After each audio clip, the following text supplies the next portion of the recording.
Halo, Assalamualaikum warahmatullahi wabarakatuh. Selamat siang dan sanak Info Sumber semuanya. Kembali lagi bersama Reni di podcast Info Sumber TV. Nah, khusus hari ini dan sanak Info Sumber, Reni kedatangan tamu spesial dari komunitas yang lagi naik daun di Padang. Komunitas Balance Bike Padang. Nah, buat sanak Info Sumber yang mungkin masih belum tahu nih, jadi Balance Bike itu adalah komunitas sepeda tanpa pedal yang sering dipakai oleh anak-anak usia dini buat belajar keseimbangan.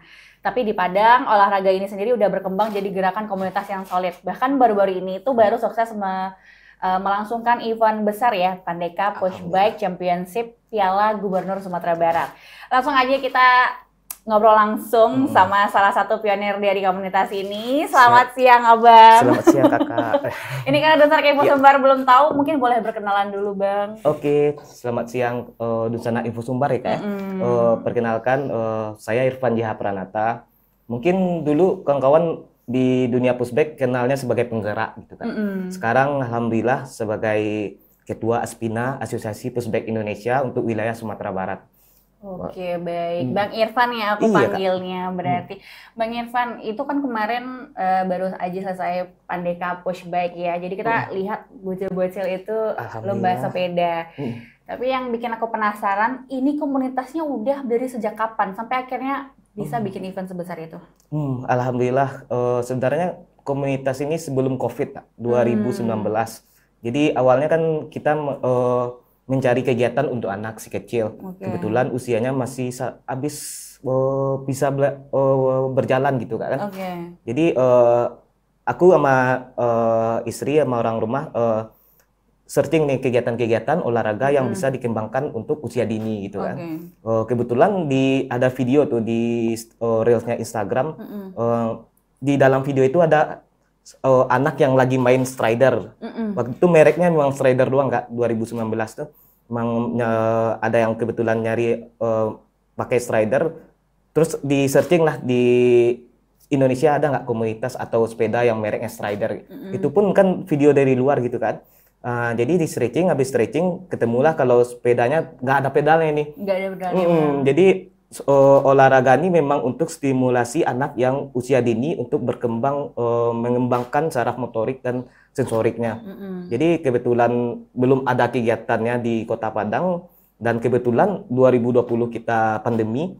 Jadi kita iseng-iseng aja, Kak, kayak bikin video anak itu latihan main sendirian di tempat-tempat yang kebetulan lagi PPKM ya, Kak. PPKM, jadi kita bikin video, bikin hashtag nih, hashtag Balance Bike Padang. Memang kebetulan belum ada juga di Instagram gitu jadi ya. waktu itu inisiatif sendiri. Oke, baik. Terus abis COVID 2021 awal, 2022 awal kalau nggak salah, itu mulai ada yang respon tuh, Kak, dari hashtagnya itu. Ada yang mungkin yang kayak kami dulu, kayak kami dulu nyari-nyari hashtag nggak ketemu. Abis itu ada yang respon 1, 2, 3, ya kita ajakin gabung lah gitu kan. Kita ajakin gabung, kita ngumpul. Walaupun awal-awal mulai longgar tuh PPKM, kita mulai 5 orang, 6 orang, itu pun di Museum Madya Dewa Warman pertama kali, Kak. Museum kita ngumpul, habis itu kita bikin sebuah ide-ide yang baru. Dari kegiatan-kegiatan itu kita bisa dikolaborasiin sama kegiatan-kegiatan anak yang lain ya gitu kan. Oke, menarik juga nih Dunsana Info Sumber. Jadi pada saat itu Bang Irfan sebenarnya belum ada komunitasnya. Benar. Jadi karena inisiatif sendiri, pengen ngajakin anak main, akhirnya ada yang tertarik ya. Iya, ada yang respon dari hashtag ya. Dari kekuatan hashtag itu iya, sebenarnya, kekuatan Kak. hashtag. Iya. Jadi mengumpulkan orang-orang tua yang juga pengen punya aktivitas yang sama dengan anaknya. Nah, dari tahun 2021 sampai sekarang udah kurang lebih udah 5 tahun. Sekarang udah sejauh apa perkembangan komunitasnya, Bang? Alhamdulillah sebenarnya didukung juga, Kak, dari kegiatan-kegiatan di nasionalnya. Iya, jadi kebetulan nasional juga berkembang, kita juga ngambil kesempatan lah buat ngembangin olahraga ini di Sumatera Barat gitu kan. Jadi awalnya kita bikin kayak membership, Kak. Kita bikin membership. Itu pun tahun 2022 akhir itu membership pertama itu ada sekitar 11 orang anak-anak ya membernya. Itu sampai sekarang ada yang udah pensiun segala macam. Iya, pensiun. Usianya udah batas gitu kan. Itu 2022, 2023 kita bikin membership lagi, terus sampai 2024 sekarang udah 4 kali membership lah Kak. Udah 4 kali membership ya. Itu pun membership tuh tujuannya buat mengumpulin data sebenarnya Kak. Kawan-kawan yang berminat untuk kegiatan-kegiatan sepeda kayak gitu, kita kolaborasi juga sama Ivo Sumbar dulu pernah juga masuk di feed-nya Ivo Sumbar itu pertama kali, dan mendukung kekuatan kami di media sosial juga Kak. Iya. Ya, terima kasih Ivo Sumbar. Tapi Bang, tadi kan Abang mention tuh ada anak-anak tuh dari mulai ikut terus pensiun. Idealnya usia berapa yang boleh ikut sampai dia harus pensiun? Idealnya dari 2 tahun, 2 tahun sampai 7 tahun sebenarnya Kak. Itu performa top sampai top. Sebenarnya sampai 9 tahun, cuma 8-9 itu udah banyak yang itu Kak udah stuck gitu kan, karena udah masuk ke sekolah, anak-anak tuh emang udah kebagi kegiatannya gitu kan. Dan alhamdulillah sekarang jadi komunitas ini jadi kayak sirkulasi anak-anak di Sumatera Barat Kak. Jadi ada yang masuk, habis itu setahun kemudian keluar latihan sendiri, banyak yang udah mencar gitu kan. Jadi memang alhamdulillah jadi sirkulasi, dan alhamdulillah kalau di data semuanya itu sampai 167 membership dari awal. Dari awal. Cuma yang aktif mungkin sekitar 60 anak, karena banyak yang udah usia lanjut gitu kan. Oke, usia lanjut maksudnya udah lewat 7 tahun ya? Lewat 7 tahun, usia kids. Ya. Usia kids. Nah, tapi Bang, sejauh ini 5 tahun kurang lebih berkomunitas, apa aja yang biasa dilakukan oleh komunitas Balance Bike Padang? Apakah ada latihan khusus mingguan, atau mungkin nanti ada gathering keluarga, atau gimana? Iya, yang pasti itu latihan rutin sekali seminggu Kak. Itu pun kami udah berapa kali pindah, 20 kali pindah tempat. Pindah tempat? Iya, latihan. Kenapa? Buat latihan itu sekalian sosialisasi, ya berkenalan. Misalnya kayak kemarin awal itu kan di museum Aditya Warman, habis itu di Youth Center pertama kali Kak. Sebelum yang direnovasi kayak gini, itu pernah kami latihan. Terus di Car Free Day di Fakultas Kedokteran UNAN, Fakultas Fisip UNAN, di kantor PU Sumatera Barat, Balai Kota Sumbar, BPKP Sumatera Barat, yang terakhir DPRD Provinsi Sumatera Barat. Nah, dia kayak masuk gitu kan. Ya sebagai istilahnya kita kan bukan sekedar komunitas sekarang Kak. Kita ada sebuah pergerakan lah. Iya. Lebih tepatnya sekarang lebih ke pergerakan untuk sebenarnya secara pribadi saya pengen ngomongnya seperti ini Kak, untuk mengurangi dampak kekerasan terhadap perempuan dan anak. Wah, jadi komunitas ini memang bukan untuk anak memang keluarga, memang untuk family, untuk bonding segala macam. Jadi memang kita untuk mengurangi dampak-dampak yang ya kita kayak digitalisasi. Jadi kita meningkatkan rasa bonding orang tua kepada anak agar peduli anak untuk berolahraga itu kan. Bagus sekali ya Duta Anak Evo Sumbar ya. Jadi bukan cuma sekedar nemenin anak sepedaan, bukan kayak gitu ya ternyata. Jadi memang menciptakan bonding antara orang tua dan anak agar semakin kuat begitu. Bang, ngomong-ngomong tentang Balance Bike, kemarin kan baru aja tuh sukses bikin acara Piala Gubernur, dan itu tuh banyak sekali pesertanya ya. Kabarnya ada dari luar daerah Sumatera Barat juga. Ini keren banget sih. Jadi baru aja sukses bikin event Pandeka Pushbike Championship.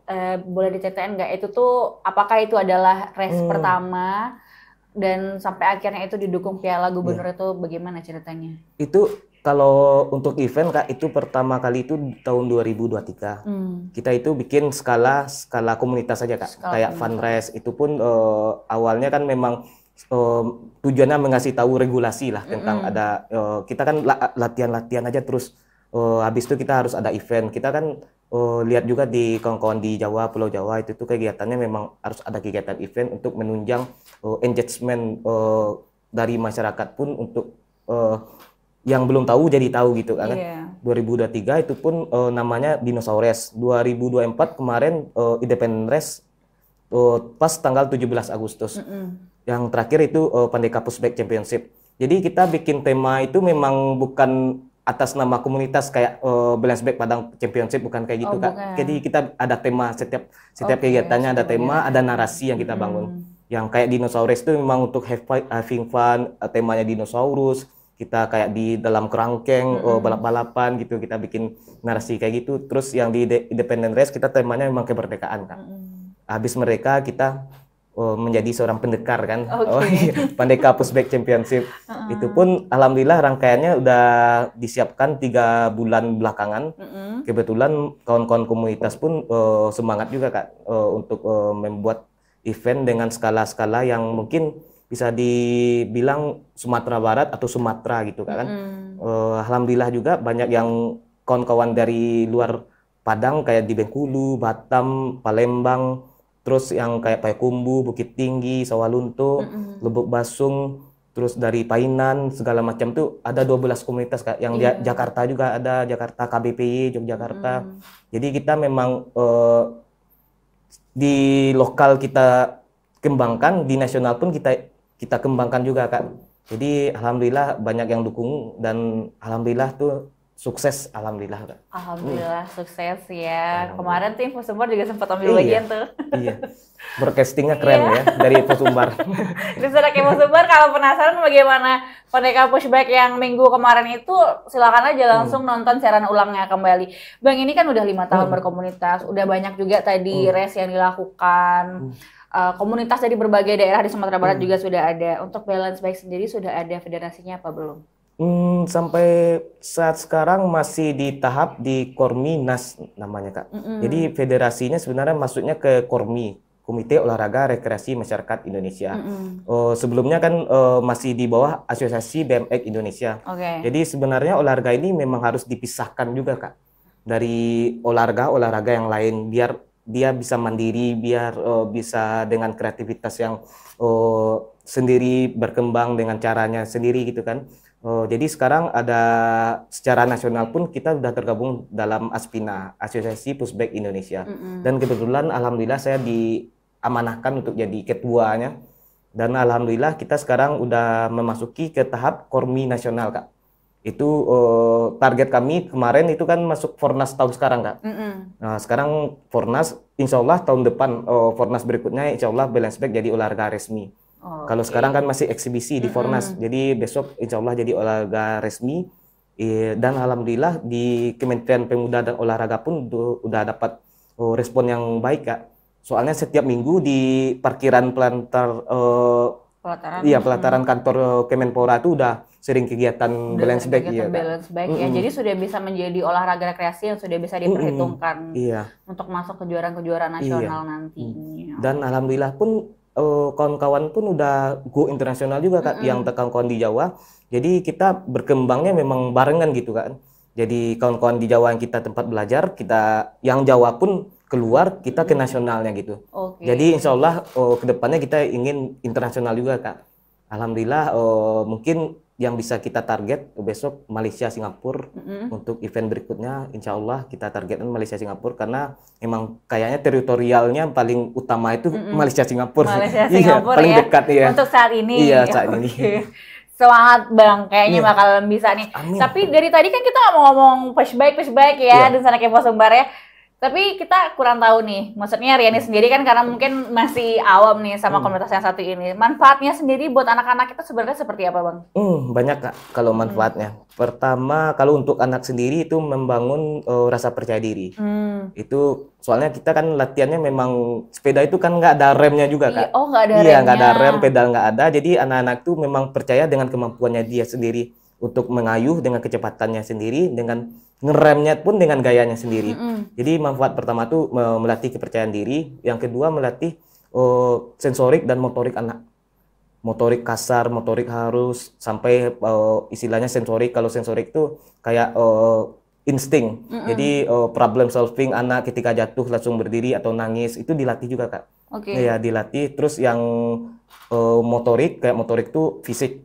Jadi anak-anak tuh memang kalau kita dari usia dini latih aja fisiknya dapat semuanya gitu.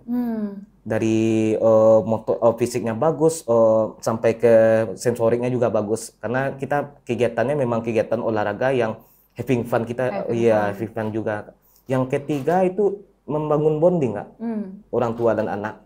Itu memang orang tua kayak harus menyediakan waktu sekali seminggu minimal untuk ngantar anaknya latihan, gabung bareng segala macam. Yang keempat tuh menambah sosial anak, melatih sosial anak di anak yang sebaya-sebaya dengan usia 2 tahun, 3 tahun. Itu dia bergabung semua. Yang keempat tuh banyak yang ngomongnya kayak gini Kak, menghindarkan anak dari gadget. Gadget ya Kebanyakan kayak gitu Kak, yang di survei dari orang tua anak memang banyak untuk menghindari gadget lah Kak. Bener-bener. Iya. Tapi Bang, aku tuh cukup tertarik karena sebelumnya aku pas Abang sampai ke sini aku sempat lihat video kan. Jadi ada sebuah video yang anaknya itu juga ikut serta di, maksudnya diikutkan di balance bike ini. Tapi aku melihat cara pelatihan orang tuanya itu, maksudnya kan melatih toddler itu tidak mudah gitu ya. Bener. Pasti ada rasa males atau mereka tantrum gitu. Terus orang tua mungkin harus tegas di situ. Tapi kan nggak tegas juga kemarin anak-anak itu tuh gimana cara mengajarkan anak, oke, kamu harus belajar ini, kamu harus bisa sampai akhirnya dia bisa ikut tes anaknya. Oh, sabar pertama Kak. Oke. Iya, sabar. Kunci utamanya kita harus sabar menghadapi anak-anak. Memang harus itu Kak, memang nggak bisa setipis tisu Kak, memang nggak bisa, memang nggak ada emosi jadinya Kak, memang harus kayak itu karena kita paling utama itu yang kita lihat perkembangan anak Kak. Awal-awal datang mungkin masih malu, masih malu-malu sama teman, nggak mau ngures, masih peluk-peluk orang tuanya. Minggu kedua udah mulai turun dari gendongan orang tuanya, udah mulai pegang sepeda. Minggu ketiga itu pun anak-anak tuh udah mulai kita sebagai pelatih kita udah bisa merangkul lah Kak, bahasanya kan. Kita bisa merangkul. Minggu keempat itu udah bisa, istilahnya udah bisa diinstruksikan anak-anak. Iya. Jadi memang butuh sabar Kak. Yang kedua tuh memang anak-anak tuh memang harus kita kita ajak untuk berkegiatan yang bukan sebenarnya mereka nggak tahu itu kegiatan apa Kak. Yang penting having fun aja dulu. Itu dibuat having fun bagi anak-anak gitu bagi having fun. Terus setelah mereka have fun sama lingkungan, itu meningkatkan rasa perisainya itu makin udah, ini lingkungan yang baik nih, lingkungan yang positif, kita bangun lingkungan. Jadi anak-anak mulai percaya diri di dalam itu. Terus kita latih dengan cara mungkin ke ibu-ibunya, yang ibu-ibu tuh lebih tahu tuh, yang ibu-ibu lebih tahu cara melatih anak kan. Ya kalau bapak-bapak emang sedikit tegas nih Kak. Iya, bapak-bapaknya biasa lebih tegas. Iya. Keras, kamu harus bisa gitu. Memang itu udah ke tahap atletnya Kak. Jadi tahapan mungkin yang toddler yang usia 2 tahun sampai 3 tahun itu ada yang ibu-ibunya yang melatih, yang si ibu melatih anak-anaknya dan dengan cara having fun. Yang setelah itu mungkin setelah setahun latihan kita kan udah mulai nampak progresnya Kak. Ada anak yang bisa diikut di kelas yang lebih ekstra gitu kan Kak. Kita latih dengan cara mungkin ke atletnya lagi Kak. Di atlet tuh memang banyak metode untuk lebih ke fisik, memang metode untuk kepelatihan anak gitu kan. Iya benar. Sampai harus ada alat khusus sendiri di rumah gitu kan. Iya, daripada latihan di lapangan gitu. Jadi sekarang pun perkembangan olahraga karena memang udah berkembang Kak, olahraganya memang jadi aspek yang kayak bagi atlet-atlet untuk olahraga pun jadi dikembangkan juga kan. Kayak roller itu memang pengembangan dari olahraga pushback. Sebenarnya adaptasinya memang dari olahraga lain kan, cuma memang dikembangkan untuk khusus anak-anak usia yang lebih kecil gitu kan, untuk latihan di rumah biar nggak kena hujan, biar nggak memang latihan rutin di rumah. Iya benar. Itu Kak. Oke. Tapi Bang, dari tadi kan kita ngomongnya komunitas nih ya, tapi urusan komunitas, urusan hobi itu nggak jauh-jauh dari biaya yang keluar. Boleh nggak sih Bang di-spill kalau kita punya anak kecil di rumah terus pengen masukin anak kita ke komunitas balance bike Padang, apa aja yang harus kita butuhkan dan biaya yang dikeluarkan untuk itu? Kalau gabung komunitas kita cukup registrasi, terus ada iuran seikhlasnya aja Kak. Karena kita memang terbuka untuk umum komunitas balance bike Padang, karena belum ke konsep akademi. Jadi memang komunitas mengumpulkan kawan-kawan yang baru semuanya awal. Ya syaratnya memang harus bawa sepeda Kak. Bawa sepeda sendiri, terus helm, ya safety nomor 1. Terus yang kedua memang antusias orang tua sih Kak. Antusias ya, orang tua waktunya, ya. Ya orang tua menyediakan waktu untuk anaknya itu udah paling penting amat. Yang paling penting ya dan anaknya sebenarnya. Jadi kalau misalkan punya anak di rumah jangan bawa rebahan mulu anaknya. Carilah kegiatan-kegiatan yang mungkin bisa mengasah motoriknya anak, terus have fun bagi anak. Mungkin masuk ke dalam komunitas Balance Baik Padang bisa menjadi salah satunya. Tuh biaya udah di-spill, ya maksudnya besarannya nggak bisa di-spill sekarang ya Bang ya? Kalau harga sepeda bervariasi, bervariasi, Kak. Dari jadi tergantung tergantung kebutuhan anak. Tergantung kebutuhan, tapi dari range 300.000. 300.000 sampai seterusnya, Kak. Seterusnya. XXX ya. XXX ya. Tergantung ya mau prestis yang mana boleh. Selagi ada uangnya nggak apa-apa dan Sanak Info Sumber ya. Bang, selama membangun dan mendampingi komunitas Balance Baik Padang, ada nggak sih momen yang bikin abang ngerasa kayak ternyata worth it ya membangun ini dari nol sampai sekarang gitu? Iya, worth it sekali, Kak. Kita kayak investasi masa depan, Kak. Kalau aku pribadi tujuannya memang untuk investasi masa depan, karena target tuh memang 2045 yang dicanangkan oleh pemerintah Indonesia, memang kita bikin generasi emas, dan kita kalkulasikan untuk usia anak sekarang. Sekarang kan anak-anak tuh ratanya usianya 2 tahun, 2045 mungkin sekitar 20 tahun lagi kan, 20 tahun lagi mungkin mereka kan remaja tuh di usia 2045 itu usia emas anak Indonesia tuh remaja. Jadi kita membangun sebuah generasi lah. Tujuannya kalau aku pribadi memang pergerakan memang membangun sebuah generasi yang mungkin suatu saat mereka pun jadi seorang pemberani lah, Kak. Ya, kita bikin generasi yang lebih kuat lagi gitu kan. Lebih strong, lebih kuat dari usia dini kita bangun semuanya. Memang percaya diri dan percaya pada lingkungan yang positif gitu kan. Memang tujuannya memang pergerakan sih, Kak, aku pribadi. Kalau untuk komunitas kita masih berkembang untuk wilayah Sumatera Barat. Alhamdulillah banyak yang kawan-kawan di luar Padang lah, Kak, masih skop Sumatera Barat udah mulai bikin satu-satu nih. Kayak Sawalunto besok tanggal 20 bulan September kalau nggak salah. Terus ada kawan-kawan di Bukit Tinggi, Payakumbuh pun juga ada. Terus di Painan, terus yang daerah-daerah tingkat 2 lah, Kak. Kita mau kembangkan ke sana, bukan di bawah naungan Aspina rencana, Kak, Asosiasi Pushback Indonesia. Jadi kita memang pengen olahraga ini memang jadi olahraga resmi di nasional. Resmi. Berarti sejauh ini pemerintah juga sudah mulai melirik dan mendukung ya. Itu buktinya kemarin acara Pandeka itu kan salah satu cara kami, Kak, untuk mengasih tahu untuk minta dukungan kepada pemerintah biar pemerintah pun bisa membangun sebuah kegiatan yang baru lah, Kak, di Sumatera Barat. Soalnya kita kan kemarin udah kehilangan Tour de Sengkara nih. Ya, Tour de Sengkara udah susah lah baliknya ke Sumatera Barat. Jadi kita bangun Tour de kecil-kecilannya kan yang dari anak-anak kecil, kita bikin generasi barunya. Suatu saat mungkin Tour de Sengkara versi mereka nanti. Iya, bisa jadi. Jadi Tour de Sengkara emang nggak ada lagi kan? Karena kan atletnya dari luar negeri semua. Iya, luar negeri, Kak. Jadi kita melahirkan atlet-atlet baru meskipun masih cilik-cilik. Iya. Terus satu lagi kemarin tuh memang temanya memang Sumbar Sport Tourism. Jadi tujuan kami memang mengajak kawan-kawan di luar Sumatera Barat untuk ikut kegiatan di Sumatera Barat sambil liburan, Kak. Pas waktunya memang libur sekolah anak. Dan alhamdulillah banyak yang dari Jogja pun datang, dari Jakarta pun ada, Cilegon. Terus kemarin apalagi yang dari Palembang segala macam tuh. Jadi sebuah gerakan yang bisa membawa dampak positif juga untuk pariwisata Sumatera Barat. Benar-benar. Ternyata dampaknya sangat besar ya untuk Sanak Info Sumber. Bang, terakhir mungkin buat orang tua di luar sana yang lagi nonton episode ini, Abang punya pesan-pesan nggak untuk orang-orang tua mungkin yang masih ragu untuk mengajak anaknya main balance baik? Pesannya yang pertama, luangkan waktu untuk anak.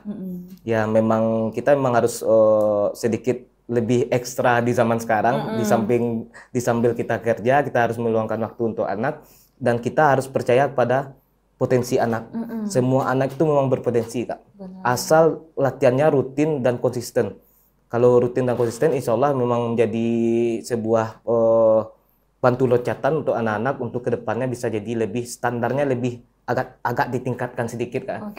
Dan untuk orang tua pun sebenarnya harus berani mengambil tindakan yang sedikit mungkin di luar ekspektasi gitu, Kak, kan. Misalnya kayak anak-anak ini harus lebih ditegakan lah untuk kegiatan olahraga yang tidak ada remnya, nggak ada pedalnya, sedikit di ekstrim kalau bahasanya gitu, Kak, kan. Memang harus tegas. Soalnya kita melatihnya bukan untuk melatih hal-hal yang untuk mengurangi yang kayak tawuran lah Kak, mental-mental kayak itu kita hilangkan gitu kan, kita hilangkan sedari dini, kita membangun sebuah generasi yang mungkin suatu saat mungkin bisa jadi generasi perisainya Sumatera Barat atau Indonesia pun Kak, biar kuat.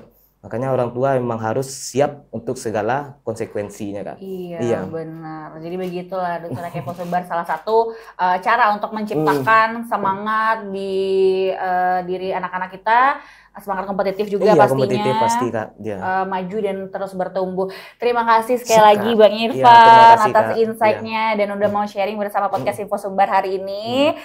Ceritanya emang bukan cuman soal sepeda tanpa pedal ya Duta Kepo Sumber ya, tapi tentang juga mimpi yang besar dan juga semangat dari komunitas Balance Bike Padang sendiri. Semoga setelah ini makin banyak orang tua di luar sana yang terinspirasi buat ikut main, belajar dan tumbuh bareng sama Balance Bike Padang. Segitu dulu episode kali ini. Riani pamit, Bang Irfan juga pamit. Terima kasih buat yang udah dengerin podcast ini sampai selesai. Jangan lupa juga ikuti Info Sumber di platform sosial media lainnya. Assalamualaikum warahmatullahi wabarakatuh. Sampai jumpa.